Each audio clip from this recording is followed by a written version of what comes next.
Donald Trump pediu ao primeiro-ministro israelita numa chamada telefónica ontem para reduzir os ataques de Israel no Líbano de forma a ajudar a garantir o sucesso das negociações com o Irão. Foi o que afirmou já um alto funcionário da administração. Este alto funcionário da administração de Donald Trump falou hoje com a NBC, disse também que não havia mais informações. Aliás, há mais uma informação, até porque, embora a administração Trump e Israel tenham ambos afirmado que o Líbano não está coberto pelo cessar-fogo, Israel concordou em ser um parceiro estável. Foi isso também que esse funcionário disse. A chamada telefónica ocorreu ontem, depois de Netanyahu ter prometido publicamente continuar a atacar o Líbano com força. Oficiais iranianos ameaçaram responder aos ataques e pôr fim ao cessar-fogo. Um porta-voz da Embaixada Israelita não respondeu a um pedido de comentário por parte da cadeia de televisão norte-americana NBC, que está hoje a divulgar que Donald Trump pediu ao primeiro-ministro israelita Benjamin Netanyahu, numa chamada telefónica que foi feita ontem, para reduzir os ataques de Israel no Líbano, de forma a ajudar a garantir o sucesso das negociações com o Irão. É um assunto que nos leva já para comentário aqui em estúdio com o Coronel Eduardo Caetano de Sousa e também Catarina Caria, são especialistas na AU em assuntos internacionais. Muito boa tarde a ambos, agradeço a vossa presença. Sr. Coronel, começo já por si. Este pedido para limitar os bombardeamentos tem que ver com uma questão principalmente de sobrevivência, porque ontem foram mortas 200 pessoas, pelo menos 200 pessoas, neste ataque, e é preciso perceber que a partir daqui tudo pode desestabilizar aquilo que já foi acordado com o Irão, não é? Sim, boa tarde a todos, boa tarde a quem nos vê lá em casa. Vamos entrar num processo difícil, naquilo que foi, para todos, uma vitória confusa, porque todos... Exato, ainda não percebemos bem o que é que foi, porque todos declaram vitória e ela é absolutamente confusa, quer para os Estados Unidos. Nós já sabemos quem ganhou. Ganhou os Estados Unidos, ganhou o Irão, ganhou Israel, ganharam todos. Sim. E também já sabemos quem é que perdeu. Depois das declarações, perdeu a Europa, perdeu a NATO. Claro. Portanto, há já vencedores e há perdedores aqui neste complexo. Agora, a guerra de Israel com o Hezbollah, ou por outra, a guerra do Hezbollah com Israel, porque o Hezbollah foi criado para derrotar Israel e para combater Israel já no século passado e tem esse objetivo. E, portanto, nós, quando olhamos por uma situação destas, ficamos relativamente perplexos. Quando há um partido político armado, e depois, quando disse que há baixas, obviamente numa guerra há baixas, há sempre pessoas. Nós estamos a falar de uma força armada, que é o Hezbollah. São pessoas, mas são pessoas armadas. Estamos a falar de um conflito, onde o direito internacional se interpreta dessa maneira, ou seja, entre um exército de um lado e um exército do outro lado, porque o Hezbollah tem mísseis, tem armas, tem rockets... Tem muitas coisas. E há muitos anos que bombardeia sistematicamente um outro país ao lado. E, portanto, é disso que estamos a falar. É natural que agora essa situação seja alvo. Os Estados Unidos estão em ligação direta com Israel e vice-versa, que estas negociações, não sabemos bem como é que vão acontecer. São negociações que resultam de uma estratégia de hesitação de Trump, de um comportamento errático, inconsequente e incredível, e talvez uma estratégia, vamos ver no futuro, mal conduzida dos Estados Unidos. Isso vai ter repercussões nestas negociações e os Estados Unidos, que não se afirmaram totalmente nesta guerra, ou se afirmam nas negociações, ou arriscam-se a fazer, juntamente com a NATO e com a Europa, a serem declarados derrotores ou perdedores. Catarina, o que é que te parece que este pedido de Trump a Netanyahu significa? É engraçado porque... Boa tarde, Patrícia, antes de mais, e boa tarde também a quem está aqui connosco no painel. É engraçado porque é, se calhar, a primeira vez desde o início deste conflito, a 28 de fevereiro, que Donald Trump pede alguma prudência a Netanyahu. Sabemos que esta foi uma ação... Pelo menos em público. Pelo menos em público, exatamente, que é no fundo aquilo que nos interessa porque é a percepção política. Nós sabemos, e aliás, eu recordo que no início deste conflito a própria narrativa da Casa Branca era um pouco incerta, não se percebia efetivamente se isto teria sido uma ação encetada pelos Estados Unidos como quase que a defender Israel, que teria Israel sim tomado a dianteira e as rédeas desta decisão. E agora, pela primeira vez, nós vemos Donald Trump publicamente a pedir a Netanyahu que se acalme um pouco sob prejuízo deste acordo de paz que já é...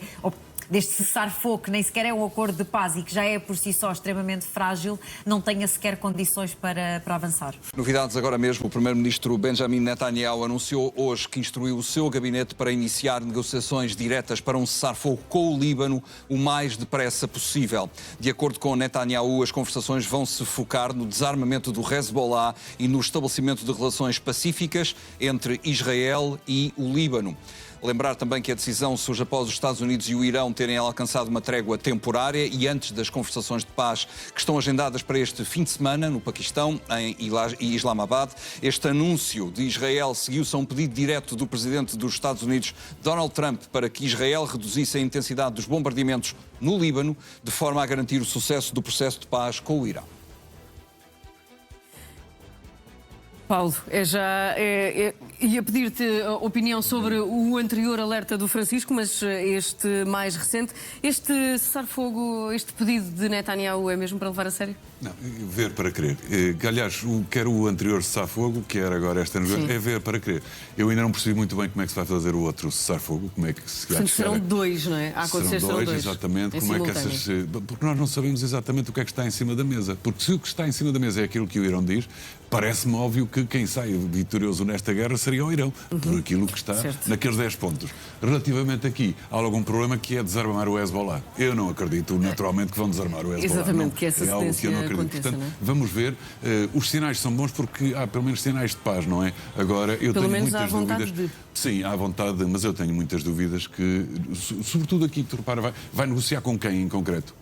Vai negociar com quem aqui no Líbano? Com o governo libanês, mas quem manda no Líbano, sobretudo naquela parte do sul do Líbano, é o Hezbollah. Portanto, ou se negocia com o Hezbollah, ou então tenho dúvidas que haja paz. E esta questão aqui, muito concretamente em relação ao desarmamento do Hezbollah, Sr. Coronel, é sempre o ponto mais essencial para o Irão e para Israel, não é? É sempre o ponto mais essencial. Os desarmamentos são sempre difíceis, seja no Líbano, seja sítio qualquer, não é? do Hamas, seja na Irlanda.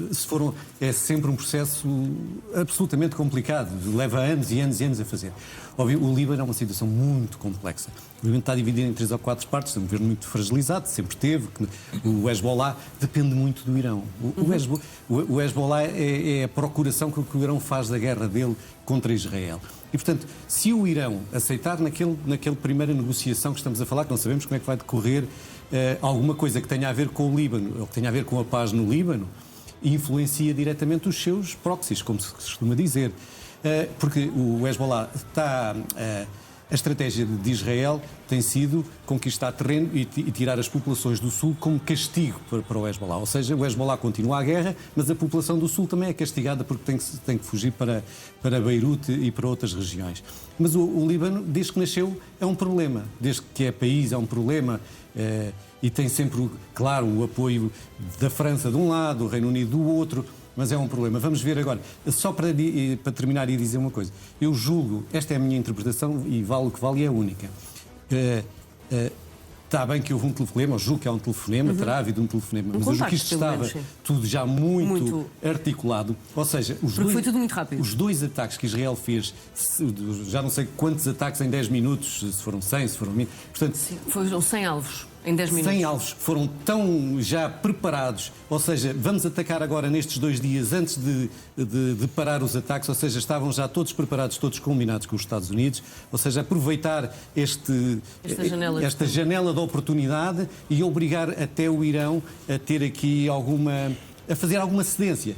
E como disse bem, se o Irão não prescindiu de nada nos seus 10 pontos, se isto for aceito, o Irão é um grande vencedor.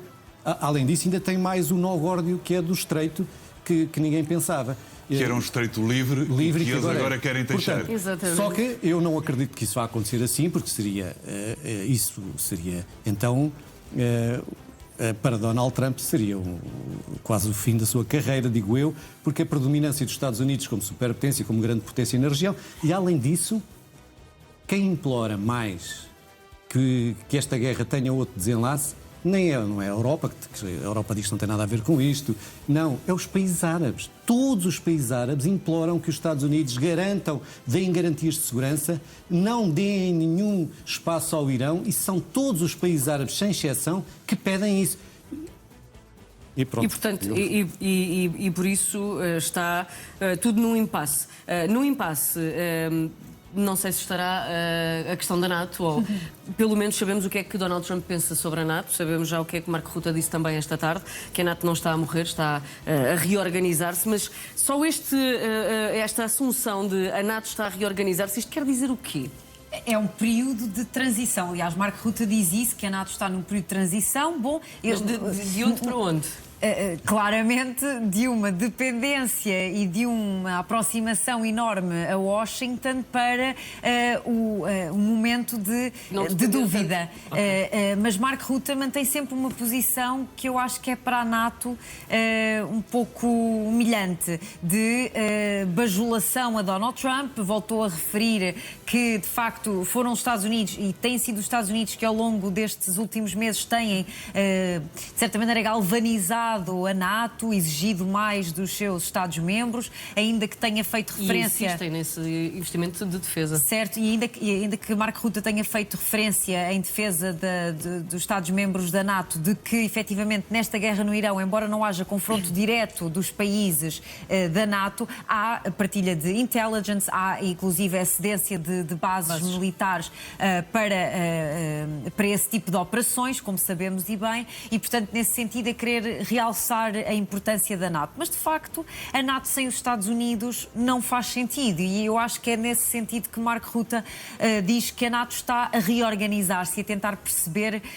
para onde irá nesta administração de Trump, em que a qualquer momento a volatilidade e a vontade de Trump pode ditar o fim da aliança. Eu recordo que, aliás, Marco Rutte foi falar com Donald Trump porque Donald Trump ameaçou querer sair da NATO. É bom que fique claro isto. Não existe NATO sem os Estados Unidos e, portanto, eu não sei o que é que vão fazer em Bruxelas sem Washington. Essa é a questão, não é? É que se os Estados Unidos saírem, temos um grande problema. Sim, terá que se organizar uma outra organização. Claro. Exatamente. Terá que se organizar outra, porque, de facto, sem os Estados Unidos não existe a NATO. Agora, também temos que ver que Donald Trump só lá vai estar, em princípio, mais 2 anos e meio. Pode ser que depois se mas não sabemos quem vem a seguir. Não sabemos, mas pode ser que depois se retome de facto a NATO, porque para Donald Trump a NATO já tinha terminado. Isto de a NATO não ter participado diretamente nesta guerra, nesta intervenção, e muito bem, porque de facto nem sequer foi consultada, logo a partir daí, se tivesse sido consultada ainda haveria pelo menos alguma conversação e tentar perceber quais eram os objetivos, que o problema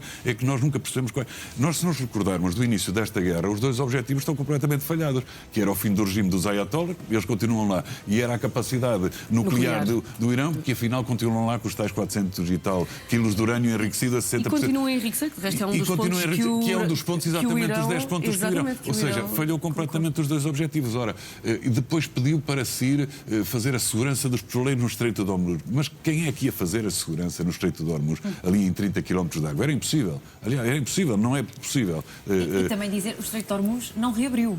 Que não reabriu, já exatamente. Vamos ao Estreito de Hormuz, porque já há reações a este pedido de cessar-fogo com o Líbano. Francisco. Sim, já há reações, nomeadamente do presidente do Líbano, Joseph Aoun, diz que esta é a única solução. É um cessar-fogo com Israel, é a única solução. Uma proposta, e esta é uma frase dele que eu estou a ler, uma proposta de cessar-fogo com Israel e o início de negociações diretas com Israel, que já começaram e até agora receberam uma resposta positiva. Esta é a única solução. A única solução para a situação atual no Líbano é alcançar um cessar-fogo entre Israel e o Líbano. São afirmações de há pouco mais de 2 ou 3 minutos do presidente do Líbano, Joseph Aoun. Paulo, o Israel retira do sul do Líbano. Exatamente. E essa vai ser uma das questões neste cessar-fogo, será que Israel volta novamente para as suas fronteiras. Eu tenho muitas dúvidas nisso, sinceramente. E esta questão, como dizia o Sr. Coronel há pouco, de toda a articulação no tempo, parece que de facto este assunto já estava muito organizado. Ontem aquele massacre, peço desculpa ao Sr. Coronel, mas aquilo foi um massacre, aquilo não tem qualquer objetivo, não havia ali objetivos militares, é nitidamente um massacre com mais de 250 mortos e mais de 1000 feridos, é um massacre. E, portanto, isto foi feito exatamente, e aí concordo, antes desta proposta de discutir um processo de paz. Estávamos a falar do Estreito de Hormuz, Catarina, e era isso que ias dizer, porque na realidade ficamos sem saber quem é que gera o Estreito de Hormuz, sendo que o Estreito de Hormuz não é de ninguém. Certo, até agora não era de ninguém. Até agora, não é? E é por isso mesmo que o Irão poderá vir a sair deste conflito absolutamente triunfante, porque... E a bomba atómica do Irão era esta. O Irão... A capacidade nuclear estava aqui. Há uma razão pela qual nenhuma outra administração norte-americana teve a coragem ou a falta de sensatez para organizar uma ofensiva desta dimensão no Irão, sabendo que, obviamente, o Estreito de Hormuz seria utilizado como uma arma de guerra. Eu creio que os Estados Unidos, por falta de cálculo e por pensarem que a reação seria semelhante àquela da Guerra dos 12 Dias, em 2025, no ano passado, que o Irão não iria prolongar o custo desta guerra com o estrangulamento do Estreito de Hormuz. Ora, parece que o Irão não só conseguiu fazer isso, como também acionou todos os seus proxies na região e, portanto, despertando aqui diferentes frentes de guerra que agora, como vemos, exigem diferentes cessar-fogos e, portanto, diferentes processos de pensar sequer na paz. E, para além disso, agora o Irão quer, à boa semelhança e em jeito de Trump, também começar a aplicar tarifas pela circulação do Estreito de Hormuz. E era isso que eu estava precisamente a discutir, é que, por muito que se fale agora de um processo de uma interrupção das hostilidades, o tráfico pelo Estreito de Hormuz não aumentou e, portanto, nós continuamos exatamente com os mesmos constrangimentos. Estão 200 petroleiros neste momento à espera certo. de um jet a sair. E há outra questão que, obviamente, não se resolve de um dia para o outro com uma proposta de cessar-fogo, que é o próprio receio que muitos petroleiros terão em passar pela região. Sr. Coronel, último minuto para si. A questão do Estreito é muito importante, mas o Estreito diz-nos como é que o mundo vai ficar. Seria absolutamente impensável o Irão dominar o Estreito e dominar a economia mundial, porque isso era um precedente nos outros estreitos todos, desde o Ártico, na Ásia, em todo o lado, e portanto ia criar o caos económico e financeiro mundial. Isso significava o fim da potência Estados Unidos, o assumir, porque nós também estamos a assumir o que o Irão como... O Irão, na verdade, é um proxy da Rússia. Quem ganhou com tudo isto é a Rússia. As declarações do secretário-geral da NATO demonstram isso. A fraqueza da NATO é o aumentar das capacidades russas, tal e qual como a fraqueza da Europa. Nós temos que olhar para isso como uma Europa que não se importou com nada, deixa andar, limita-se a fazer declarações sobre o direito internacional, sentado numa secretária, vai fazendo declarações que o direito internacional é bom e põe um visto. De resto, o mundo para ela não existe. Existe desta forma. E, portanto, é derrotado tal e qual como a NATO acaba. As declarações demonstram isso, a fragilidade. A NATO vai ter agora que reinventar uma situação qualquer em que finalmente mostre projeção. E só para terminar, Patrícia, Sim. Nós construímos duas grandes organizações no século passado, a União Europeia e a NATO. E queremos destruí-las agora. Mas eu julgo que estas negociações, vamos ver, vão ser muito importantes porque está em causa. Se Donald Trump se tem zigue-zagueado sempre, eu julgo que agora terá que haver uma estratégia clara para não deixar este Irão, de alguma maneira, vou utilizar aqui uma expressão diferente, este Irão reacionário assumir o controle da economia mundial e no mundo e prejudicar, enfim, tudo o que é a liberdade. Liberdade de movimentos, liberdade de circulação e até a liberdade das pessoas.